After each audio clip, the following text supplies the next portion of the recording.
ஹாய்ங்க, எப்படி இருக்கீங்க? நான் சூப்பராக இருக்கேன். இந்த வீடியோவில் நான் பேச போகிறது வழக்கம் போல் சினிமா தாங்க. எனக்கு சினிமாக்கள் அவ்வளோ பிடிக்கும். நான் சினிமாக்கள் பார்த்து வளர்ந்த தலைமுறையை சேர்ந்தவன். சினிமாக்களை கொண்டாடி வளர்ந்த தலைமுறையை சேர்ந்தவன். அந்த வகையில் நான் பார்த்த சினிமாக்கள் பற்றி நிறைய பேசணும்னு நினைக்கிறேன். தமிழ் சினிமாவுடைய படிப்படியான வளர்ச்சி, பரிணாம வளர்ச்சி நம்ம தெரிஞ்சுக்கணும், உங்களுக்கு சொல்லணும் அப்படின்னு ஆசைப்பட்டேன்.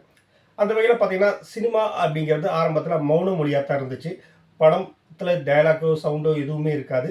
படம் ஓடும்போது ஒவ்வொரு சீனுக்கு முன்னாடியும் ஒருத்தர் வந்து ஸ்க்ரீன் முன்னாடி நின்று சத்தமாகவோ அல்லது மைக்லேயோ சொல்லுவாங்க. இந்த படத்தில் அடுத்து இந்த சீன் தான் வருது, இவங்க இதை பேசுவாங்க, அவங்க அதை பேசுவாங்கிறத சொல்லுவாங்க. அதுக்கப்புறமா அந்த படம் ஓட ஆரம்பிக்கும். இப்படி தான் போயிட்டு இருந்துச்சு. சார்லி சாப்ளின் படத்தை பொறுத்த வரைக்கும் அந்த மாதிரியான பிரச்சனைகள் கிடையாது. ஏன்னா அவர் காமெடி மட்டும் தான் பண்ணுவார். தன்னுடைய சைகை மொழி மூலமாகவே தான் சொல்ல வந்ததை சொல்லிடுவார். அந்த வகையில் முதல்ல பேச ஆரம்பித்த படங்கள் ஒரு 5 வருஷத்துக்கு முன்னாடி உலகம் ஃபுல்லாக புகழ்பெற்றாலும் தமிழ்நாட்டை பொறுத்த வரைக்கும் காளிதாஸ் அப்படிங்கிற படத்தில் தான் ஃபர்ஸ்ட் சவுண்டோட வந்து பேசக்கூடிய படமாக வந்துச்சு. அது பேசக்கூடிய படங்கள் வந்த உடனேயே தமிழ் மக்களோட கலாச்சாரத்தில் இருக்கக்கூடியது இசை. ஸோ எப்போவுமே பாடல்கள் அதிகமாக இருக்கக்கூடிய படங்கள் தான் வந்துக்கிட்டே இருந்துச்சு. அந்த வகையில் பார்த்தீங்கன்னா அதிகமான பாடல்கள் வந்த படம்னு பார்த்தீங்கன்னா 1930 வந்த இந்திர சபா அப்படிங்கிற ஒரு படங்க. அந்த படத்தில் நீங்கள் இன்றைக்கி 3 பாட்டு 4 பாட்டு இருந்தாலே பெரிய விஷயம் நினச்சிட்ருக்கோம். அதில் 5 பாட்டு இல்லை, 10 பாட்டு இல்லை, 20 பாட்டு இல்லை, மொத்தம் 72 பாட்டுகள் இருக்குது. கிட்டத்தட்ட ஒரு பாட்டுக்கு ஒரு 3 நிமிஷம் அப்படின்னு வச்சிங்கனாலே அந்த பாடல்கள் முடியறதுக்கு மட்டுமே பார்த்திங்கன்னா 2.5 மணி நேரம் 3 மணி நேரம் ஆகிடும். நடுவில் டைலாக் போர்ஷன் எங்கே இருக்கும், எமோஷ்னல் கிளைமாக்ஸு என்ன பண்ணியிருப்பாங்கன்னே தெரியல. அந்த படம் எவ்வளோ பெரிய படமாக இருந்திருக்கும் கூட எனக்கு தெரியல. 2வது இடத்த பிடிச்சிருக்கிறது 1934 வந்திருக்கக்கூடிய ஸ்ரீகிருஷ்ண லீலாங்கிற படம். அது ஒரு 10 பாடல்கள் கம்மியாக 62 பாட்டு வரைக்கும் இருந்திருக்கு. எப்படி உட்காந்து பார்த்தாங்கன்னு தெரியல. இல்லைன்னா அந்த காலத்தில் அதுதான் ரசனையாகவும் அதுதான் அந்த படத்துக்கான ஒரு ப்ளஸ் பாயிண்டாக கூட இருந்திருக்கு வாய்ப்புகள் இருக்குது. இப்படியெல்லாம் ஒரு பக்கம் இருந்துச்சுன்னா, பாடல்களே இல்லாமல் ஒரு படமும் அந்த சமயத்திலே ரிலீஸ் ஆகிருக்கு. அது சிவாஜி கணேசன் அவர்களுடைய அந்த நாள் அப்படிங்கிற திரைப்படம். பாட்டு மட்டும்தான் படம் அப்படின்றது இந்த சூழ்நிலையில் பாடல்கள் எதுவுமே இல்லாமல் வெறுமன கதையை மட்டுமே எடுத்திருப்பாங்க. இத்தனையும் நீங்கள் அந்த படத்தை நான் பார்த்துருக்கேன், அதனால் சொல்கிறேன். அந்த படத்தை பார்த்தீங்கன்னாலே உங்களுக்கு புரியும். ரோஷமான் தியரின்னு சொல்லி ஒரு சினிமாவில் உண்டு. ஜப்பானிய ஒரு இயக்குனர், அவர் அந்த மாதிரி தான் படத்தை எடுப்பார். ஒரு சம்பவம் நடக்கும், அந்த சம்பவம் ஏன் நடந்தது அப்படிங்கிறத படம் ஃபுல்லாக நான் லீனியராக ஒவ்வொருத்தருடைய பார்வைகளிலும் சொல்லிகிட்டே இருப்பாங்க. இந்த படத்துலேயே அப்படி தான். சிவாஜி கணேசன் முதல் சீனே இறந்து போயிடுவார். அவர் ஏன் இறந்தார், யார் கொன்னாங்க, இதுதான் ஒவ்வொருத்தருக்கிட்டையாக விசாரிப்பாங்க. ஒவ்வொருத்தரும் தங்களுடைய பார்வையில், தங்களுடைய கற்பனையில், தங்களுடைய வன்மத்தை கக்கிக்கிட்டே இருப்பாங்க. கிளைமாக்ஸில் யார் கொலையாளி அப்படிங்கிறது தெரிய வரும். அந்த காலத்திலேயே தொழில்நுட்ப ரீதியாகவும் இந்த படம் பெரிய அளவில் பேசப்பட்டிருந்த படம் தான். இது வரைக்கும் எல்லாமே பிளாக் அண்ட் ஒயிட்டாகவே போயிட்டு இருந்துச்சு. 1956 அலிபாபாவும் 40 திருடர்களும் அப்படிங்கிற படத்தை மாடர்ன் தியேட்டர்ஸ் எடுக்கிறாங்க. அதுதான் தமிழ் சினிமாவின் முதல் முழு நீள வண்ண திரைப்படம். 1930களிலே ஆரம்பிச்சிட்டாங்க. இருந்தாலும் அது முழுமையாக கைவரப்பட்டது அப்படிங்கிறது பார்த்திங்கன்னா அலிபாபாவும் 40 திருடர்களும் எம்ஜிஆர் நடித்த ஒரு பயங்கரமான மெகா ஹிட் மூவி.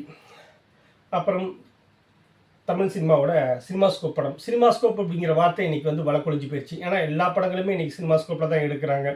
ஆனால் அன்றைக்கி வந்து சின்னதான ஸ்க்ரீனும் இருக்கும், சினிமாஸ்கோப்பும் ஃபுல் ஸ்க்ரீனையும் ஆக்குப்பை பண்ணுற மாதிரியான ஃபிலிமும் இருக்கும். அந்த வகையில் வந்த படம் என்னென்னு கேட்டிங்கன்னா, முதல் கலர் படத்தை எம்ஜிஆர் எடுத்துக்கிட்டார்னா இந்த விஷயத்தை எடுத்துக்கிட்டது சிவாஜி கணேசன் அவர்கள். அவருடைய ராஜராஜ சோழன் தான் தமிழ் சினிமாவின் முதல் 70mm திரைப்படமாக உருவாச்சு. சினிமாஸ்கோப் படம் 70mm படம் வந்து பார்த்திங்கன்னா ரஜினி பண்ணாருங்க. ரஜினி அதுவும் அவருடைய சொந்த படமாக எடுத்த மாவீரன் படம். அதில் தான் 4 ட்ராக் சவுண்ட் சிஸ்டத்துலேருந்து எல்லாத்தையுமே கொண்டு வந்தார். ஏன்னா அந்த படம் பெருசாக எடுக்கலை. ஹிந்தியில் பயங்கரமாக ஹிட் ஆச்சு. தாராசிங் நடிச்சிருந்தார், எல்லாமே பயங்கரமாக ஹிட் ஆச்சு.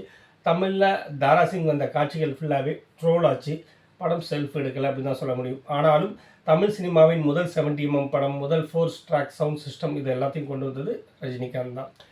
அந்த வகையில் பார்த்திங்கன்னா ரஜினிகாந்த் 4 ட்ராக் கொண்டு வராருன்னா, கமலஹாசன் டால்பி சவுண்ட் சிஸ்டத்தை கொண்டு வராரு குருதி புனல் படத்துக்காக 1995.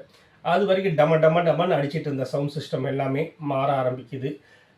நல்ல சவுண்ட் சிஸ்டம் உள்ள தேட்டருக்கு நம்ம போய் படத்தை பார்க்கணும் அப்படிங்கிற மாதிரியான ஒரு அனுபவத்தை கொண்டு வந்தது திரு கமலஹாசன் அவர்கள் தான். அதே கமலஹாசன் தான் இன்னொரு விஷயமும் பண்ணார். ஃபிலிம் ரோலில் மட்டுமே எடுக்கப்பட்ட படத்தை டிஜிட்டலாக எடுக்க ஆரம்பித்தார். அது மும்பை எக்ஸ்பிரஸ் படத்து மூலமாக பண்ண ஆரம்பித்தாங்க. அதுக்கப்புறமா ஃபிலிம் ரோலுக்கு எவ்வளோ செலவாச்சு, 14 ரீல் 15 ரீல்னு இதுக்கு முன்னாடி சொல்லிட்டு இருந்தவங்க எல்லாருமே. ஏன்னா இந்த தலைமுறைக்கு தெரியாது. ஒரு படம்ங்கிறது ஒரு ரீல் 14 ரீல் அப்படிங்கிறது 2.5 மணி நேரம் ஓடும் அப்படிங்கிறது ஒரு அப்ராக்சிமேட்டான டைம். இப்போல்லாம் அப்படி கிடையாது, டைமே சொல்ல ஆரம்பிக்கிறாங்க. முன்னாடி வந்து எத்தனை ரீல் அப்படிங்கிறது மட்டும் தான் சொல்லிட்டு இருப்பாங்க. அந்த ஃபிலிம் ரோல் காரணமாக பயங்கரமாக செலவாகிட்டு இருந்துச்சு, பட்ஜெட்டுக்கு மேலே தாண்டி போயிட்டு இருந்துச்சுங்கிற புகார்கள் அதிகமாக வந்துட்டு இருந்துச்சு. நினச்சதை எடுக்க முடியல, வெயிட் பண்ணி எடுக்க முடியலங்கிற மாதிரியான பிரச்சனைகள் இருந்துச்சு. அதுக்கப்புறம் டிஜிட்டல் ஆனதுக்கப்புறமா அந்த பிரச்சனைகள் குறைய ஆரம்பிச்சது. முதல் தமிழ் சினிமாவின், இந்திய சினிமாவின் முதல் டிஜிட்டல் திரைப்படம் அப்படின்னு கேட்டிங்கன்னா கண்டிப்பாக மும்பை எக்ஸ்பிரஸ் படம் தான். அப்புறம் இவர் டால்ஃபி கொண்டு வந்தாருன்னா அடுத்த ஒரு வருஷத்துலேயே ஆபாவானன் அவர் கொண்டு வந்தது தான் டிடிஎஸ். இன்னைக்கு டிடிஎஸ் இல்லாமல் எந்த படமுமே கிடையாது. டிடிஎஸ் சவுண்ட் சிஸ்டத்தோடு தான் அத்தனை படங்களுமே கொண்டு வந்திருந்தாலும் அந்த சமயத்தில் எந்த தேட்டர்லையுமே டிடிஎஸ் கிடையாது அப்படிங்கிறது தான் நிஜம். அதுக்காகவே தன்னுடைய சொந்த செலவுலேயே தமிழ்நாட்டில் ஒரு 20 தேட்டர்களில் ஆபாவானன் டிடிஎஸ் கொண்டு வந்தார். அது மூலமாக அந்த புதிய சத்தத்தை மக்கள் உணரணும், அதை கொண்டாடணும், அனுபவிக்கணும் அப்படின்னு நினச்சாரு. கோயம்புத்தூரில் ராகம் தேட்டரில் அதை கொண்டு வந்தாங்க. யாராலையும் தேட்டருக்குள்ளேயே உட்கார முடியாத அளவுக்கு அதிர வச்ச ஒரு படம் தான் அது. வேற என்ன சொல்ல, அதிக கதாபாத்திரங்களில் நடித்தது ஃபர்ஸ்ட் டபுள் ஆக்ட் படம். சொல்ல மறந்துட்டேன். ஃபர்ஸ்ட் டபுள் ஆக்ட் படம்னு பார்த்தீங்கன்னா பியூ சின்னப்பா நடித்த உத்தமபுத்திரன் படம் தாங்க.